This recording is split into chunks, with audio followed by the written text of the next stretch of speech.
Bonsoir et bienvenue pour ce mercredi soir et toujours nous l'étude dans cette lettre qui Paul écrit à l'église d'Éphèse et le chapitre 4, le verset 24, nous besoin toujours comprendre lire à partir du verset 21 pour nous capables comprendre que Paul puis amène l'église d'Éphèse et nous besoin réaliser aussi Paul peut cause à ban chrétien.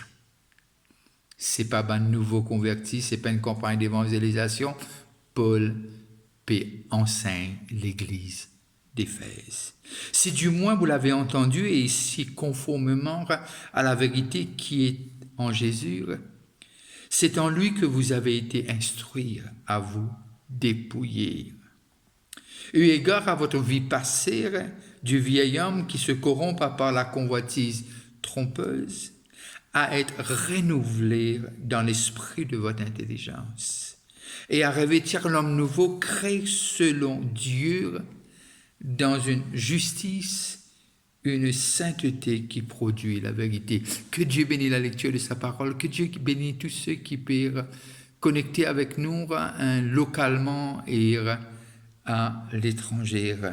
Et là, nous arrivons à comprendre dans le verset 24, il dit revêtir l'homme nouveau, créé selon Dieu, dans une justice et une sainteté qui produit la vérité, L'homme nouveau, Paul peut faire l'église d'Éphèse comprendre, peut faire un chrétien comprendre, c'est l'image de Dieu. Exactement comme dans le jardin d'Éden, avant la chute. C'est ça que Paul peut dire. C'est ça qu'il peut faire l'église d'Éphèse comprendre. L'homme nouveau, c'est l'image de Dieu. Et Paul peut dire dans le livre de Corinthiens, est-ce qu'ils ne pas connaissent qu'ils est le temple du Saint-Esprit? Que Dieu, l'omnipotent, l'omniscience, l'omniprésent, habite en l'homme. On n'est pas des dieux, mais créés à l'image de Dieu. Et lorsque nous finissons régénérés, lorsque Dieu rachète nous, il restaure son image en nous. Nos plus grands problèmes, c'est que nous ne croyons que Christ est mort juste pour nos péchés et afin qu'il nous pas rentre dans l'enfer, nous rentre dans le paradis. Et ça, c'est une erreur qui peut-être pendant l'enseignement, mon papa peut dire qu'il n'est pas de faire ça, loin de là. Christ est mort pour nos péchés et nous retourne encore dans Colossiens. Le dialogue rédigé contre nous a été déchiré. Il les a livrés publiquement au spectacle en triomphant d'elle par la croix. Et Jésus nous parle. Lorsque Paul écrit à Man Colossiens. Et là, nous arrivons à comprendre, il y a cette restauration totale. Bien qu'il nous donne les corps. Mais quand Christ est mort, il est mort pour sauver nous. Et aussi, comme Pierre dit dans ses maîtres chers, nous avons la guérison. Nous pas comprendre tout quelque chose, mais si nous alignons avec les pensées de Dieu, nous laissons être dirigés comment lorsqu'il cause à ban Romain, il dit ceux qui sont dirigés par l'Esprit de Dieu sont fils et filles de Dieu. Et la restauration, c'est ça qui permet l'Esprit de Dieu pour venir habiter en l'homme. Et c'est pour cela qu'il dit à ses disciples, et lorsqu'il y allait dans l'Acte des Apôtres, attends, je peux recevoir le baptême. Et Jean dit à quelqu'un qui vient après moi, m'a pas dit, poitas lassé ce souiller, il vous baptisera du feu et de l'Esprit Saint, Lorsque nous lisons dans 1 Jean, l'épître de Jean, le chapitre 3 et le verset 9. Le chapitre 3 et le verset 9. Qu'est-ce qu'il disait nous? Quiconque est né de Dieu, l'hypécause, cette nouvelle naissance. Quiconque est né de Dieu ne pratique pas le péché parce que la semence de Dieu demeure en lui. Et il ne peut pécher parce qu'il est né de Dieu. Il est né de Dieu. La semence de Dieu demeure en lui. Mais Simon Arrivé comprend aussi, lorsque nous continuons de lire les lettres et les épîtres, que là, les apôtres mettent les clair et net et fait nous comprendre quelque chose, et nous comprendre ce qui est. Si nous arrivons à pécher, il est juste et bon pour pardonner. Parce que Dieu est mort pour notre péché de hier, d'aujourd'hui et de demain. Il ne veut pas dire que c'est un passeport pour continuer à rester là-dedans. Loin de là.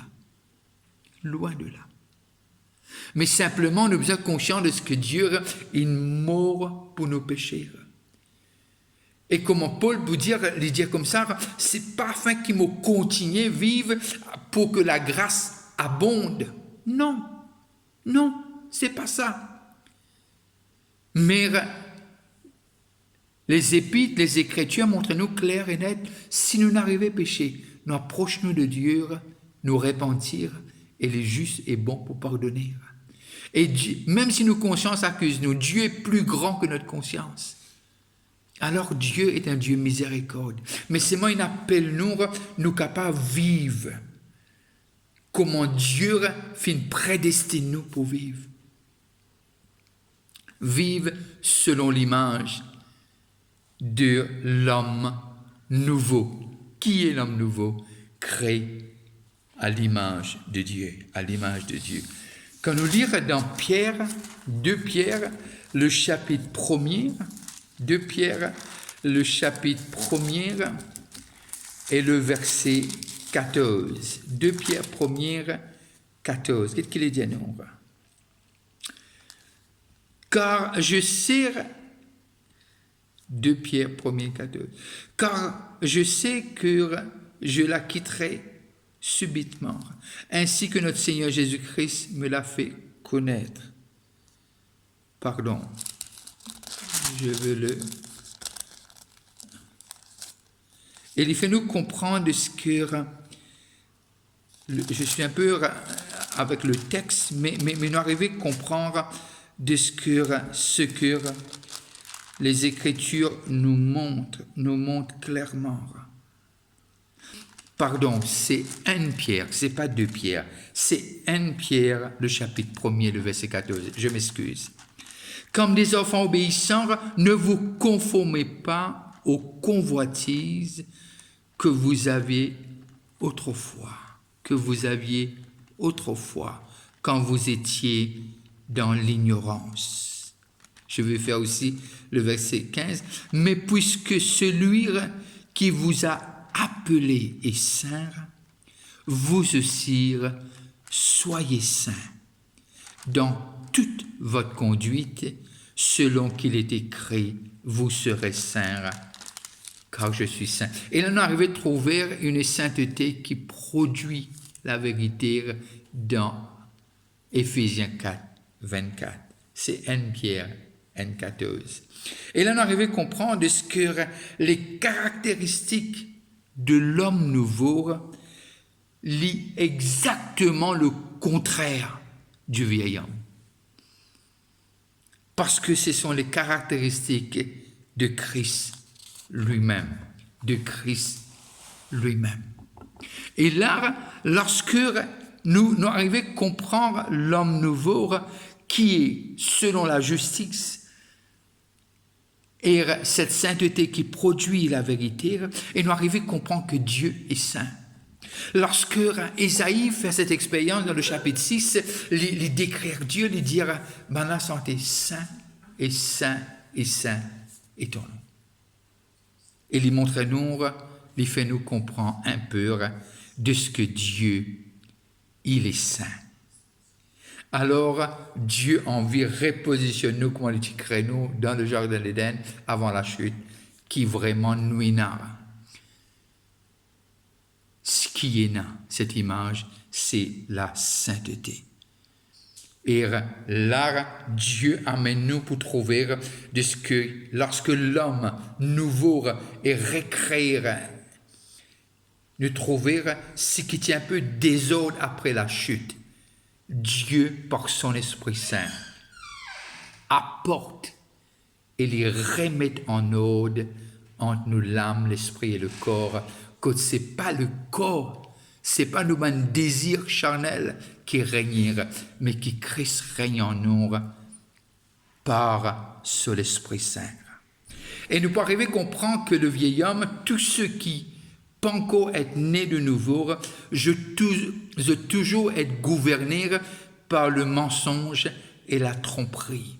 Éphésiens, le chapitre 3 et le verset 10 dit-nous, Éphésiens 3, 10 dit-nous, afin que les dominations et les autorités dans les lieux célestes connaissent aujourd'hui par l'Église la sagesse infiniment variée de Dieu, qui afin que vraiment les dominations et les autorités célestes, le lieu céleste, il va pas cause du ténèbre, il va cause céleste.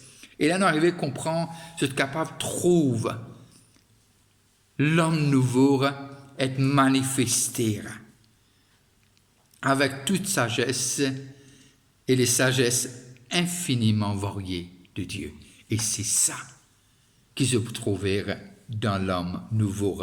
Jean, le chapitre 1, l'évangile de Jean, le chapitre 8 et le verset 44, et puis nous pouvons faire le verset 31 après, 8, 44, et voilà qu'il est dit.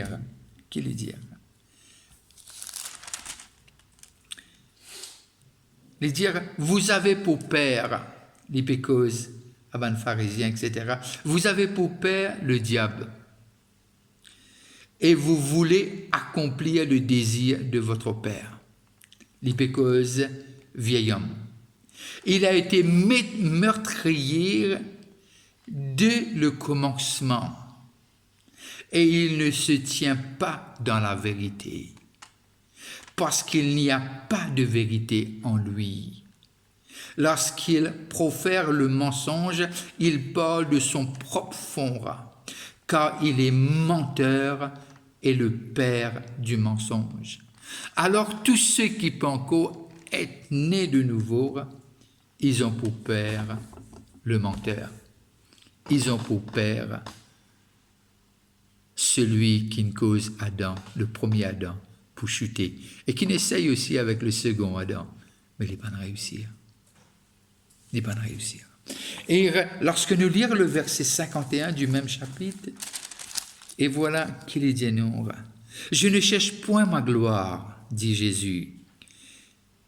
Il en est un qui le cherche et qui juge. En vérité, le verset 51, je vous le dis, si quelqu'un garde ma parole, il ne verra jamais la mort. Qui lui peut dire? Qui lui peut dire? Il peut dire la vérité. La vérité qui vraiment, il est vérité. Et celui qui garde la parole de Dieu est la vérité. Laisse-nous lire le verset 31 du même chapitre et le verset 32, ça pourrait être nous. Et il dit aux Juifs qui avaient cru en lui, si vous demeurez dans ma parole, vous êtes vraiment mes disciples. Vous connaîtrez la vérité et la vérité vous affranchira. Alors, il peut montrer nous de ce que la vérité, c'est ça qui peut faire de l'homme nouveau. Et c'est ça qui peut démarquer nous. Parce que l'homme nouveau est dans la naissance, il y a la vérité, il vient à la connaissance de la vérité, une vérité qui rend libre. Pourquoi? Parce que Jésus est la vérité. Jésus est la vérité. Quand nous lisons dans Jean toujours le chapitre 17 et le verset 17, et voilà comment Jésus priait et qu'il est prié. Nous commençons à partir de 17, le verset 17. Sanctifie, il peut causer avec ce papa, sanctifie-les par ta vérité. Il peut causer avec ce papa. Sanctifie-les par ta vérité. Ta vérité. Ta parole. Il peut causer avec ce papa. Sanctifie-les, il peut causer pour nous, pour les disciples et pour nous. Sanctifie-les par ta vérité. Ta parole est la vérité. Comme tu m'as envoyé dans le monde, je les ai aussi envoyés dans le monde. Et laisse-nous continuer. et je me sanctifie moi-même pour eux, afin qu'eux aussi soient sanctifiés par la vérité. Ce n'est pas pour eux seulement que je prie, mais encore pour ceux qui croiront en moi par leur parole. Alors, cet homme nouveau, lorsque nous venons à la connaissance de la vérité, nous être affranchis, et voilà, cette nouvelle naissance prend place. Sans la vérité, il n'y a pas de nouvelle naissance. C'est pour cela qu'il dit, l'homme ne vivra pas de pain seulement, il vivra de la... Qui? C'est l'homme qui a cru en Dieu. Et maintenant, qu'arriver dans cette nouvelle naissance, et vraiment, lorsque nous continuons, nourrissons de la parole de Dieu, cette vérité qui rend nous libres. La connaissance a beaucoup à faire avec nos maturités. On peut faire une étape en plus, qui veut dire nous aller un peu plus vite, qui veut dire nos croissances les dépendent de la vérité, afin qu'on ne reste pas enfant. Et lorsque Paul peut écrire, il peut causer à un chrétien, né de nouveau à l'église d'Éphèse, c'est à eux qu'il peut causer. Et aujourd'hui, il peut causer à nous, ceux qui ne croient dans la parole de Dieu. 1 Timothée, lorsque Paul écrit à ce garçon Timothée, et voilà qu'il dit. Voilà qu'il dit à Timothée. 1 Timothée 2. 1 Timothée 2, le verset 3 et 4. 1 Timothée 2, le verset 3 et 4. Cela est bon et agréable devant Dieu notre Sauveur, qui veut que tous les hommes soient sauvés et parviennent à quoi? À la connaissance de la vérité. À la connaissance de la vérité. Ce que l'homme en a besoin, au-dessus de tout, qui est vraiment la connaissance de la vérité. Ça vient se battre. Le salut, c'est beaucoup plus, encore une fois je le dis, que les pardons des péchés. Et Dieu en veut restaure ce que l'homme a perdu dans le jardin d'Éden. Et le salut est un résultat de la connaissance de la vérité. Le salut est résultat de la connaissance de la vérité. Christ est la vérité. Quand nous lisons dans Romains, le chapitre 6, Romains, le chapitre 6 et le verset 17, Romains 6, 17, mais grâce soit rendue à Dieu de ce que, après avoir été esclave du péché, le vieil homme, vous avez obéi de cœur à la règle de doctrine dans laquelle vous avez été instruit dans la vérité. Instruit dans la vérité. Et nous arrivons à comprendre, quand nous lisons toujours ce texte d'Éphésiens 4, 24, nous arrivons à comprendre de ce que Dieu est saint. Et cette vérité lui produit la crainte de Dieu, la sainteté au-dedans de nous. Est-ce qu'il peut dire, Paul, à un chrétien d'Éphèse, il peut dire vraiment dépouille-nous du mensonge et de la tromperie et revêtir-nous de la vérité et la sainteté. Et c'est ça que Paul peut dire à un chrétien né de nouveau à Éphèse, qui veut dire nous arriver à comprendre cette marche de sanctification et tous les jours nous besoin de crucifier nous. Tous les jours nous besoin demande Dieu se l'aide. Chaque jour suffit sa peine et qu'on approche nous devant Dieu, nous dit aide-nous, nous capables vraiment être la lumière du monde, vraiment vivre selon les ambassadeurs, les héritiers et selon ce que Dieu prescrit pour nous. et ce qui a été écrit en avance et dans les choses dans lesquelles nous avons besoin vraiment soumettre-nous, qui veut dire l'Esprit de Dieu. Et sur cela, je dois prendre congé de vous. C'est un plaisir d'être avec vous. Et n'oubliez pas, n'arrêtez pas de prier pour notre pays. Priez pour le réveil. Seulement le réveil va vraiment nous unir. Je parle toute l'île Maurice. Tous ceux qui appellent Christ comme Seigneur et Sauveur. Pensez à moi dans vos prières. Et je prie que la lumière de sa face paraisse, brille, l'auxote, et que vraiment Dieu ouvert, nous tous, moi et Zot et moi, illumine les yeux nous lesquels nous comprenons la richesse, la grandeur, la profondeur, la largeur de l'amour de Christ. Et afin qu'il nous capables de vivre dans nous l'héritage et sachant que nous sommes le temple de Dieu. Je vais vous dire, si vous passez à table, bon appétit. Et n'oubliez pas, on se rencontre toujours les jeudis et aussi les dimanches, 9h et 11h. N'abandonnez pas vos assemblées. Et il est doux et agréable quand nous vînons ensemble. Dieu vous bénisse. Bonne fin de soirée. On se voit. À plus. Bye bye.